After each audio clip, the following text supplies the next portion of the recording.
You know, this week we begin going through our 10 Commandments.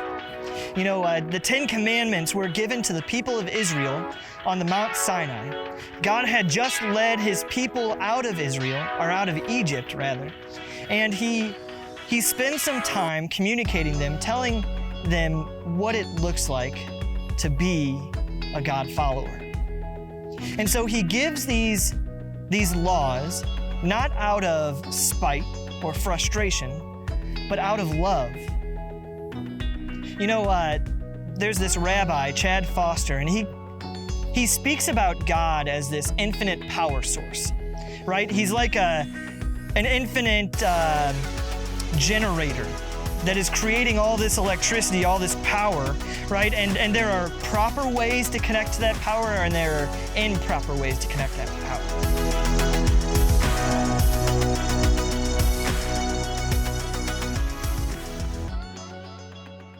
It's like if you had a fork and you wanted to stick it in a light socket. That is not a good thing, right? Don't ever stick a fork in a power socket. But there is a right thing to stick into a power socket, right? There's like a power plug that you can use.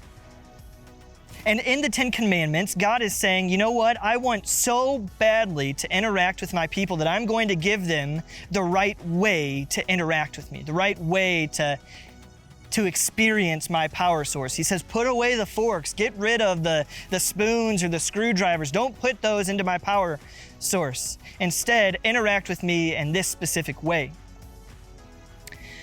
Now today we're looking at this first commandment, that you shall have no other gods before me.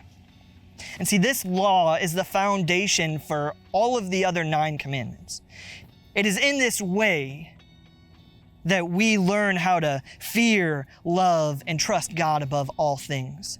And so as we look at Commandments 2 through 10, we learn, what does it look like to love God above all things? Well, it looks like not to misuse his name, but to keep it holy. It looks like not robbing your neighbor or not committing murder. It looks like not committing adultery and keeping the Sabbath day holy. It looks like that. And so God gives us an opportunity to learn more about how to best connect with him. Now, Luther says that when this first commandment is applied to our lives, this you shall have no other gods before me, what this is really saying is you should fear, love, and trust God above all things. Now, I don't know about you, but there are times that I fear things.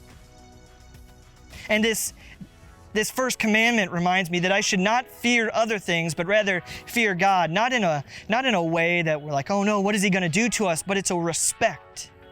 It's an honor. It's a putting him first. It's a knowing that if he wanted to, he could completely justifiably punish me for my sins. That's a fear. But I also know that there are times when I love things more than I love God. I know that there are times that I love comfort. There are times that I love myself or my wife more than I love God, and maybe in that way we're building idols, and I'm sure you have that too. So we fear and we love God above all things, but we also trust God above all things. Now this is big.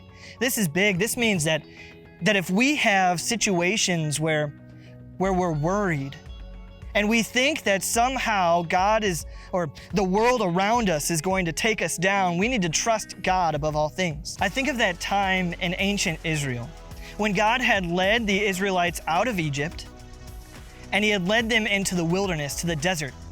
And there was no place for them to sit down and eat. There was nothing for them to eat. And the Israelites had to rely on God to provide. And so he promised them, I will provide bread, I'll provide manna from heaven. And you know what he did? Well, he provided for them. And they trusted him and they held on to his promises.